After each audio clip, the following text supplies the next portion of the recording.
Good afternoon বন্ধুরা, কেমন আছো? আমিও ভালো আছি।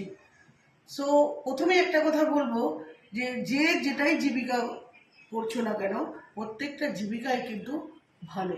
তার কারণ হলো যার যেটা ক্যাপাবিলিটি সে সেটাই করছে। আমার মনে হয় প্রত্যেকে সেটা প্রোটেস্ট করা উচিত, সাপোর্ট করা উচিত।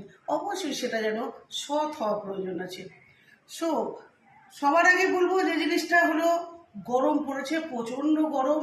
একটু খাদ্য খাবারও কিন্তু ঠিকঠাক মেপে চেপে খাবে, ঠিক আছে? আজ বানিয়ে ফেললাম গরম গরম ভাত, সাথে রয়েছে আলু দিয়ে ডিম দিয়ে একটা সুন্দর করে একটা বড়া, কাগজি লেবু রয়েছে। আজকে কিন্তু না বানিয়েছি দই, না দিয়েছি চাটনি। সো কাগজি লেবু আছে, সাথে রয়েছে এটা পাঁচমিশালি সবজি, তার সঙ্গে সঙ্গে রয়েছে চিকেন। অ্যাকচুয়ালি চিকেন থাকলে আর কিছু প্রয়োজন হয় না, ডালেরও প্রয়োজন হয় না। ভালো থেকো, সুস্থ থেকো সবাই। Tata, bye bye.